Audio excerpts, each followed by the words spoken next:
In the summer of 1971, Stanford professor of psychology Philip Zimbardo conducted an experiment to determine if cruelty amongst people of authority was because of the position or because of the people. 24 men were selected and randomly assigned roles of guard or prisoner. The results of the experiment were shocking and are still being debated over 50 years later. Learn more about the Stanford Prison Experiment, one of the most controversial experiments ever conducted, on this episode of Everything Everywhere Daily.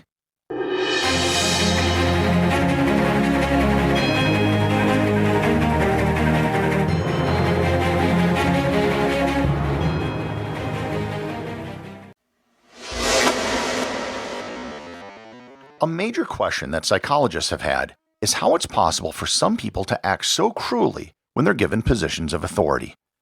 There have been countless examples of humans who otherwise were relatively normal, who acted with an absolute lack of humanity when placed in a role with authority over others.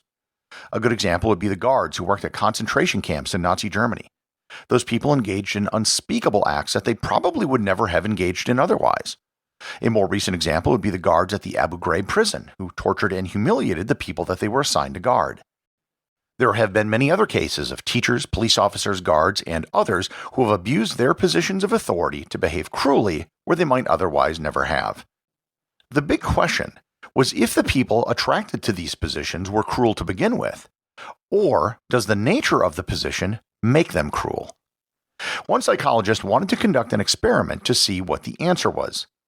Philip Zimbardo was a professor of psychology at Stanford University in the early 70s. His idea was to create a mock prison in the basement of the Stanford Psychology Department building.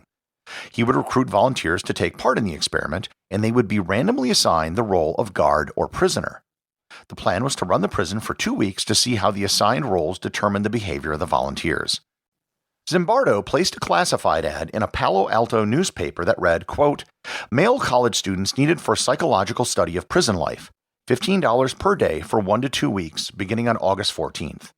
For further information and applications, come to room 248, Jordan Hall, Stanford University." End quote. They received 75 inquiries and then narrowed the pool down to 24 men. They excluded those with a criminal record or psychological or physical problems. Half of the group were assigned to be guards, and half were assigned to be prisoners. 9 in each group were selected, and 3 in each group were to be alternates. The prison cells were 6 feet by 9 feet, or 1.8 meters by 2.7 meters, and each of them held 3 prisoners. The cells contained a cot for sleeping as well as sheets. The guards were assigned wooden clubs, uniforms, and reflective sunglasses. They also had access to a special area in the basement that the prisoners couldn't access. Perhaps most importantly, they had a special orientation meeting the day before it started, where they were told that they couldn't injure the prisoners nor withhold food or drink. More on this meeting in a bit. The experiment began with the help of the Palo Alto Police Department. They went to the homes of all of the men assigned to be prisoners and mock arrested them. The participants did not know that this was going to happen. The prisoners were all taken to the local police station, where they were fingerprinted, mugshots were taken, and they were strip searched. They were then assigned prison clothing with a number and taken to the mock jail on the Stanford campus in a police car with the sirens wailing. At all times during the experiment, the prisoners were to only be referred to by their number and not their names, as to dehumanize them. The first day, August 15th, went without incident. However, the prisoners were already staging a rebellion as soon as 2 a.m. on the 16th. They didn't like how they were woken up and rebelled by refusing to eat, ripping the numbers off their clothes, and insulting the guards. The guards responded by using a fire extinguisher on the prisoners, putting them in solitary confinement, and taking away their beds. By day 3, guards began humiliating the prisoners and forced them to use a bucket in their cells to go to the bathroom, and then wouldn't let them empty the bucket. On day 4, the guards began dividing the prisoners to get them to work against each other, giving some rewards and others punishments. Day 5 was scheduled to be the day where prisoners could be visited. The guards made the visitors wait far longer than necessary just to be difficult. Several members of the Stanford Psychology Department visited and expressed concerns about the ethics of the experiment. Almost everything had been recorded, and there was video footage of the guards making the prisoners wear bags on their heads. On day 6, given the concerns of his colleagues and the parents of the prisoners, as well as the increasingly cruel behavior of the guards, Zimbardo ended the experiment a week early. 2 of the prisoners had withdrawn from the test before it had ended. They held a debriefing with everyone, paid them their money for the full 14 days, and everyone is invited back a week later to get their thoughts on the experiment. The Stanford Prison Experiment went on to become probably the most famous psychological experiment in history, and it's been the subject of many papers and books. And it's also taught in most introductory courses on psychology. According to Zimbardo, the experiment showed that people would conform to their assigned roles. The guards became crueler, and the prisoners became more passive and acquiescent.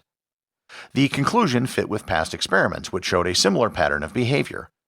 One previous experiment, known as the Milgram experiment, asked people to shock a subject that they could hear but not see with increasing levels of electricity, and the Milgram experiment will be the subject of a future episode. These conclusions of the experiment are the standard explanation that's been given for about the last 50 years. However, since the experiment was run, and even in the middle of it, other psychologists have had problems with the experiment and its conclusions. For starters, one of the biggest objections was the ethics of the experiment. The men assigned as prisoners had no idea what they would be subjected to. The prisoners were told that they could leave at any time, but that wasn't the case. The experiment continued even after some prisoners expressed a desire to leave. Beyond just the ethics, however, there were many problems with the experiment itself. For starters, it wasn't really an experiment. There were no variables that were being controlled. There wasn't another group running a similar experiment that was holding a variable constant. Another problem is the fact that it wasn't really a prison. The guards and the prisoners knew that this was just an experiment and it would end relatively soon and they would be paid for their participation. No one would really get hurt and there was no real danger. There is something known as the Hawthorne effect, which says that people will change their behavior when they know that they're being watched. Almost all of the interactions in the mock prison were recorded on either audio or video. Years later, when interviewed about the experiment, both the guard and prisoner participants admitted that they were just acting out what they thought the experimenters wanted to see. One of the guards later said, quote, "I believed I was doing what the researchers wanted me to do." One of the prisoners who had a meltdown and was released early, Douglas Corpy, later admitted he thought he'd be able to study for an exam while in the prison. When he found out that he couldn't, he threw a fit to get released so he could go home and study. He said, quote, "If you listen to the tape, it's not subtle. I'm not that good at acting. I mean, I think I do a fairly good job, but I'm more hysterical than psychotic." End quote. Douglas Corpy is today a forensic psychologist. There was one guard who was considered the cruelest. He was nicknamed John Wayne because he had a southern accent. His real name was Dave Eshelman. Eshelman had studied acting and didn't actually have a southern accent. He later said, quote, "I took it as kind of an improv exercise. I believe that I was doing what the researchers wanted me to do, and I thought I'd do it better than anyone else by creating this despicable guard persona. I'd never been to the South, but I used a southern accent which I got from Cool Hand Luke." End quote. Perhaps most damning of all was research done by a French filmmaker by the name of Thibault Letexier. He went back and actually listened to the original tape recordings of the experiment, which were still in the Stanford University archives. What the guards were told to do in their orientation meeting was vastly different from what Zimbardo had told everyone for years. He told the guards, quote, "We cannot physically abuse or torture them, but we can create boredom, we can create a sense of frustration, we can create fear in them to some degree. We have total power in the situation, they have none." End quote. So they were not just told to keep order. In fact, Zimbardo went out of his way to tell Eshelman what a good job he was doing during the experiment. In the 50 years since the Stanford Prison Experiment took place, has anyone tried to replicate it? Well, yes, sort of. In 2002, the BBC created a 4-part documentary series called The Experiment. They took 15 men and assigned them to guards and prisoners over an 8-day period. None of the cruelty which was seen in the Stanford Prison Experiment was observed.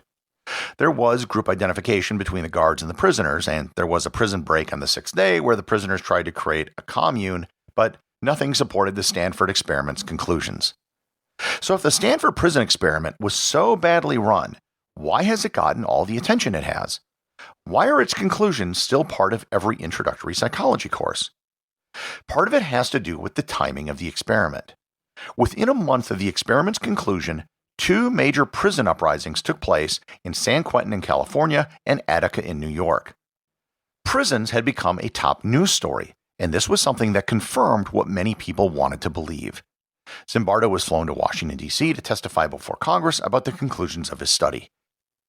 As with most scientific studies reported in the news, only the conclusions are usually reported, and no one bothers to actually investigate the study itself. It took decades before anyone took a deep dive into the archives of the Stanford Prison Experiment to find out what actually happened. And this isn't just a problem with one experiment.